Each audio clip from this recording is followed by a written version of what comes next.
Saludos cordiales, mi nombre es Verónica Ortigosa y soy estudiante del tercer trimestre de Psicología en la Universidad Bicentenaria de Aragón. Específicamente, en este momento, bajo la materia de Introducción a la Psicología Educacional, les voy a hablar un poco sobre las corrientes psicológicas, específicamente la constructivista, la cognitivista y, en las teorías contextuales, el modelo ecológico de Bronfenbrenner. Para iniciar lo que es este viaje analítico, me gustaría conceptualizar desde la teoría lo que es el constructivismo. Este nos lleva a entender que es esta construcción propia e individual del conocimiento basado en las perspectivas que se tiene en el individuo, en este caso el estudiante del mundo, las cuales están influenciadas por las vivencias que las vivencias, cómo ha sobrellevado las mismas. Esta tiene distintos supuestos fundamentales, como son el aprendizaje activo, la importancia del contexto, la interacción social. Y estas forman un compendio, ya que se considera que el aprender también tiene influencias culturales y influencias sociales, en las cuales la colaboración y la interacción con nuestros pares tiene importancia en lo que es todo el proceso de colaboración en el aprendizaje, de la construcción de este aprendizaje. Asimismo, en lo que son los métodos de enseñanza, me gustaría resaltar lo que es el aprendizaje colaborativo, el cual fomenta lo que es la cooperación con los pares a la hora de resolver problemas o de realizar tareas. Y esto nos lleva a comprender y a entender y a la necesidad de resaltar que en este modelo o en este postulado o en esta teoría, el docente debe regirse como una guía hacia el estudiante, para el estudiante en este grupo, y no como el único portavoz de conocimiento, por lo que se necesita que el alumno sea un participante activo, que se haga responsable de su propio aprendizaje, que sepa explorar, que sepa cuestionar y que sepa construir su camino hacia la competencia. Me lleva a hablar a lo que es el cognitivismo. La teoría cognitivista nos da a entender que es el hecho de cómo se procesa, cómo sucede este proceso, cómo incide este proceso en el desarrollo del sujeto, es decir, cómo se interpreta, cómo se procesa, cómo se almacena esta información. Lo que nos lleva a hablar en sus supuestos fundamentales, uno que me parece muy importante, que es el de las estructuras mentales. Esta teoría postula que todos los individuos contamos con estructuras mentales las cuales nos permiten tanto como organizar como entender la información que se nos presenta, así como la del aprendizaje significativo, la cual indica que lo que se nos va a enseñar debe ser significativo y debe relacionarse con conocimientos previos que ya tiene el estudiante.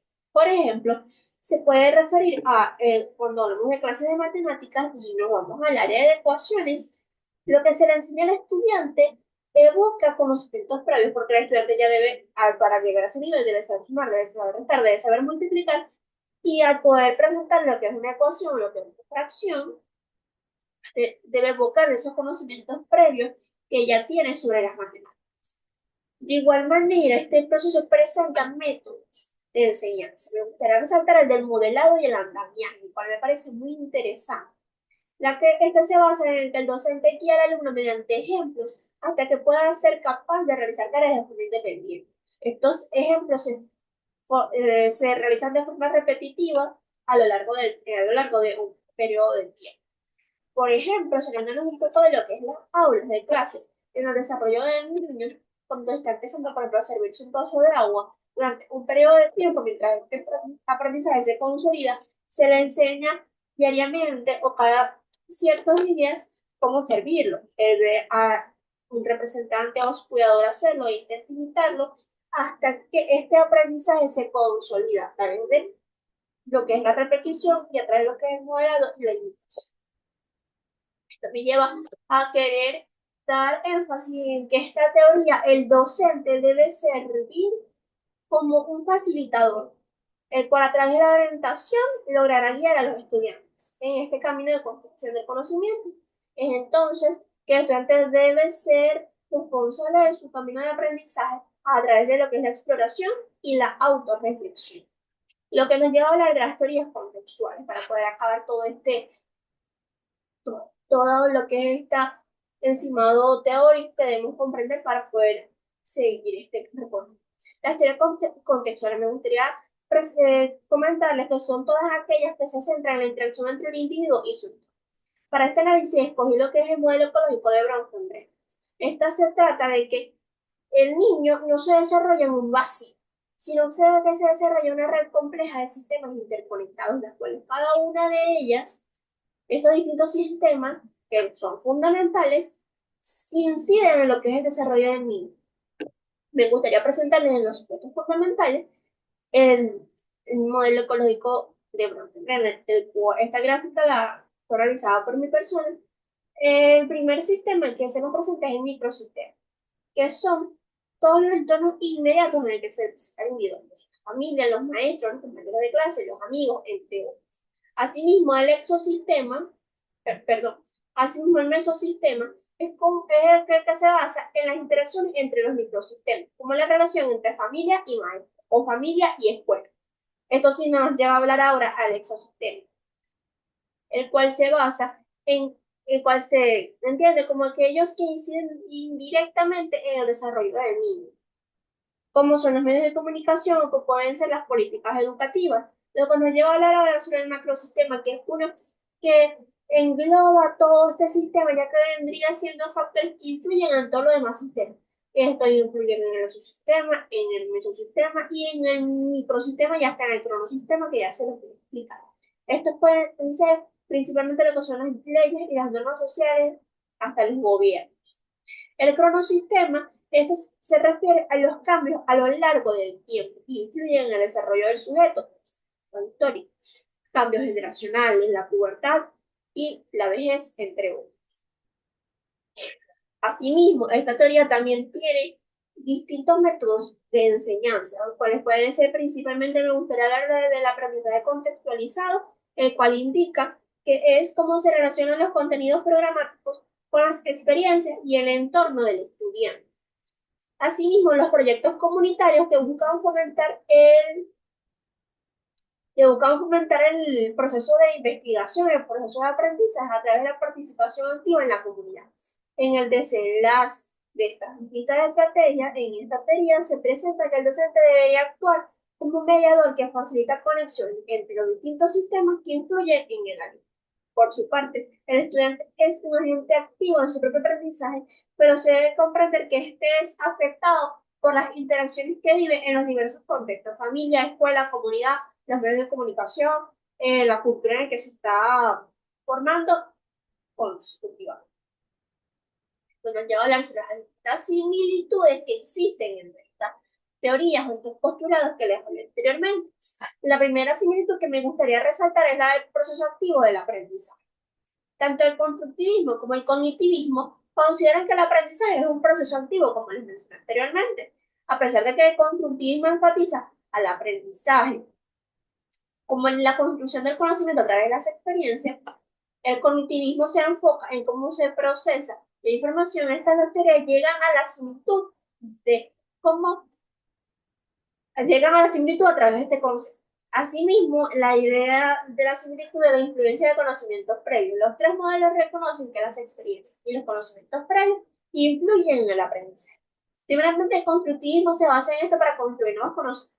El cognitivismo lo considera al organizar información. Y la teoría ecológica también lo menciona porque es todo este contexto en el que se desarrolla. De igual manera, me gustaría resaltar la similitud de la importancia del contexto, la cual también figura en el constructivismo y la teoría ecológica, ya que ponen un fuerte énfasis en lo que es el contexto social en la vida, aunque desde distintos ángulos. A pesar de ello, el cognitivismo también reconoce que el contexto puede influir en los procesos mentales, aunque su enfoque principal es más individual. Es entonces posible comprender que estas similitudes llevan a encontrar puntos de convergencia en estas teorías, las cuales me permiten encontrarse tanto en la teoría como en la práctica. De forma seguida, me gustaría resaltar lo que son algunas diferencias. Principalmente me gustaría resaltar la de enfoque del aprendizaje, la de los métodos educativos y la naturaleza del conocimiento. Principalmente los enfoques del aprendizaje, el constructivismo se centra en la construcción social del conocimiento, el cognitivismo se enfoca en los procesos mentales individuales y la teoría de Bronfenbrenner aborda cómo diferentes contextos sociales interactúan para influir en el desarrollo humano. Asimismo, en los métodos educativos, mientras que el constructivismo se resalta en métodos más colaborativos de enseñanza, como el aprendizaje basado en proyectos, el cognitivismo se enfoca en unos métodos más rígidos, por así decirlo, más estructurados, como son la enseñanza directa y las estrategias de memorización Por su parte, a pesar de que en la teoría ecológica no se perciben métodos específicos, se resalta la importancia del entorno educativo. Por último, la última diferencia que me gustaría resaltar es la de la naturaleza del conocimiento, ya que en el constructivismo el conocimiento es algo visto como algo que se construye socialmente, en el cognitivismo como algo que se organiza mentalmente, y en la teoría ecológica como algo que se forma a través de las interacciones entre los diferentes contextos sociales. En este orden de ideas de todo lo presentado, me gustaría hablar sobre cómo estas teorías, o cómo yo desde mi perspectiva aplicaría estas teorías, o estos postulados, estos modelos dentro de los contextos educativos. Principalmente la teoría del constructivismo la aplicaría a través de lo que son estrategias de aprendizaje basado en proyectos y en enseñanza colaborativa. Me gustaría explicarle rápidamente el ejemplo en un aula de clases en un aula de clases de ciencias. Se podría trabajar o podría trabajar mi persona en un reto donde se debe investigar los ecosistemas. En lugar de partir una lección tradicional del tema, animaría a formar grupos entre los estudiantes que investigan los diferentes ecosistemas existentes, como son los bosques, los océanos, los océanos y los desiertos, a crear presentaciones y a que compartan los hallazgos encontrados con la clase, lo que logrará fomentar tanto la colaboración como la construcción activa del conocimiento.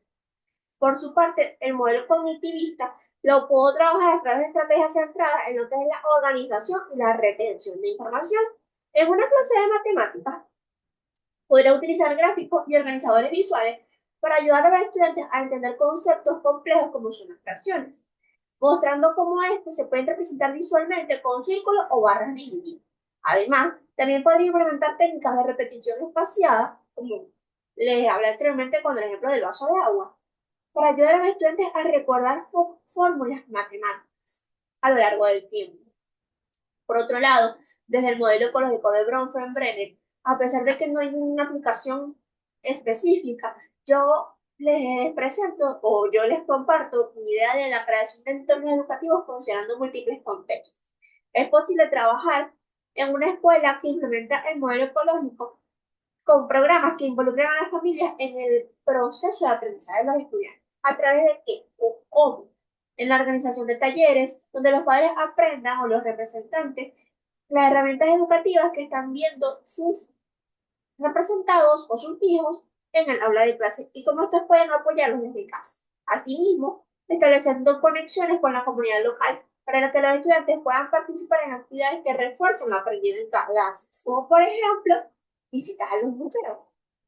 Antes de despedirme de ustedes en este viaje analítico, me gustaría resaltar un poco lo que fueron las conclusiones o estas ideas conclusivas, estas pinceladas a las que yo llegué en todo este camino, este recorrido de investigación y análisis. Primeramente, a pesar de que el constructivismo se destaca como un modelo que promueve la educación individualizada, considero que bueno, en nuestra universidad, que cada uno de nosotros avanza hacia el conocimiento de nuestro propio ritmo. Este tiene como importancia lo que es la colaboración. Y podemos llegar, a pesar de la virtualidad, a formar grupos de colaboración y a formar lo que es grupos de estudio que nos permiten llegar a construir el conocimiento con la ayuda del tutor o del facilitador de una forma más amplia, de una forma que está basada en lo que es la colaboración, lo que es el respeto y lo que está el escuchar al otro y el trabajo en equipo. Considero desde la investigación que es importante esta teoría constructivista. Por otro lado, desde la teoría cognitivista, centrarnos en cómo se procesa y organiza la información, explorando estas estructuras mentales que tenemos cada uno para que nos permitan facilitar esta comprensión del aprendizaje. En esto entra lo que son los métodos de estudio, cómo estudiamos cada uno, cómo entendemos mejor la información. Hay unas personas que somos más kinestésicas, otras que somos más auditivas, otras que somos más visuales, otras que tenemos la necesidad de escribir y reescribir para poder comprender, otras que aprendemos más rápido viendo videos, otras que leyendo, otras cantando, pueden memorizar de una forma más rápida. Entonces, este camino en el que nos autodescubrimos también nos sirve aprender sobre teoría para hacer un viaje introspectivo en el cómo estudiamos, cómo entendemos y cómo procesamos y cómo son estas estructuras mentales. Finalmente, desde el modelo ecológico me gustaría resaltar que en las teorías contextuales existen varias. Y muchos podrán decir, bueno, ¿por qué no escogiste la teoría de Vygotsky, por ejemplo? Pero yo escogí la teoría de Bronfenbrenner, me gustaría hacer hincapié, ya que me pareció que esta nos lleva a analizar cómo el individuo no es tan individual, cómo lo colectivo interfiere y es tan importante, cómo en la cultura donde nos criamos, como el país en el que nos criamos, cuántas las personas con las que nos desarrollamos, el barrio que crecemos, son importantes en nuestro proceso hasta de aprendizaje, en el desarrollo de nosotros como sujetos activos, como sujetos sociales, como sujetos políticos. Y cómo criarnos en Latinoamérica es muy distinto a criarnos en Europa. Y cómo hasta este libre albedrío empieza a tambalear, porque somos seres que hasta lo que pensamos viene influido por nuestro contexto. Entonces, el desarrollo no ocurre de manera aislada, el sujeto no vive de manera aislada, vive de manera colectiva. Y cómo estas redes, sistemas interconectados influyen diariamente en cómo moldeamos nuestra percepción personal, cómo vemos nuestra vida y cómo vemos las experiencias vividas. Estas diferentes perspectivas considero que enriquecen nuestro entendimiento del aprendizaje y también nos invitan a considerar la educación desde un enfoque más holístico. Ahora sí, les digo gracias, gracias, gracias por acompañarme en este viaje en alto.